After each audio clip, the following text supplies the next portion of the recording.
2 सितंबर को राजगढ़ में मुख्यमंत्री जयराम ठाकुर का दौरा होने वाला है। इसको लेकर हाटी समुदाय की सोलन ब्रांच ने एक बैठक आयोजित की।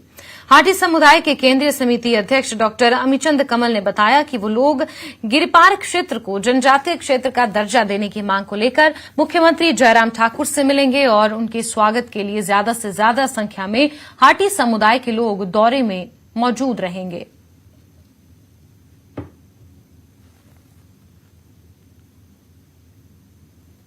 दो तारीख को जो है माननीय मुख्यमंत्री का राजगढ़ के नौरी में कार्यक्रम है, बहुत बड़ा प्रोग्राम है। और उसके संदर्भ में भी हम यहाँ के जो हाटी हैं उनसे निवेदन करेंगे कि उनकी जो संख्या है वो काफ़ी मात्रा में जो है या उसमें पार्टिसिपेट करना चाहिए।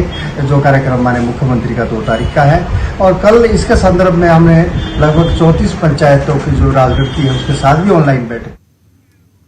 हिमाचल प्रदेश के कर्मचारियों ने पुरानी पेंशन बहाली की मांग को लेकर हमीरपुर, कांगड़ा और मंडी में भी अपना अनशन शुरू कर दिया है। कर्मचारियों ने चुनाव से पहले सरकार से मांगे पूरी करने की अपील की है। साथ ही चेतावनी दी है कि अगर उनकी मांगे पूरी नहीं की गई तो सरकार को चुनाव के दौरान इसका खमियाजा भुगतना पड़ सकता है। एनपीएस कर्मचारी महासंघ का कहना है कि 13 अगस्त से पुरानी पेंशन बहाली के लिए कर्मचारी लगातार अनशन पर बैठे हैं, लेकिन सरकार ने अभी तक कर्मचारियों के हित में कोई फैसला नहीं लिया है। हमें जो है इस आंदोलन को थोड़ा और तेज करने की जरूरत है, तो हमें जरूर तेज करना चाहिए ताकि सरकार के कानों तक हमारी बात सही तरीके से पहुंच सके। हमने इसलिए निर्णय लिया कि चारों लोकसभा क्षेत्र में हम क्रमिक अनशन शुरू करेंगे और इसी कड़ी में शिमला के साथ साथ मंडी, हमीरपुर और कांगड़ा में शुरू किया गया।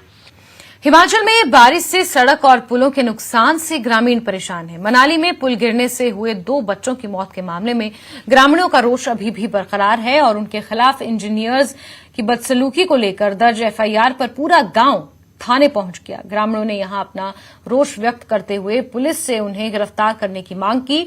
वहीं नालागढ़ के साई पंचायत में ग्रामीण सड़क न होने को लेकर नाराज हैं। उन्होंने विधानसभा चुनाव का बहिष्कार करने की चेतावनी दी है।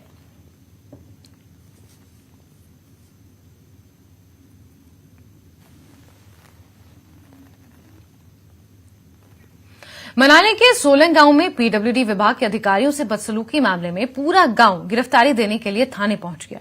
इस मामले में गांव के कुछ लोगों पर एफआईआर दर्ज हुई थी, लेकिन गांव के लोगों ने इस पर आपत्ति जताई और कहा कि जो भी घटना हुई है उसके लिए वो सब जिम्मेदार हैं। आपको बता दें कि सोलंग गांव में पुलिया टूटने से 2 युवकों की मौत पानी में बह जाने की वजह से हो गई थी।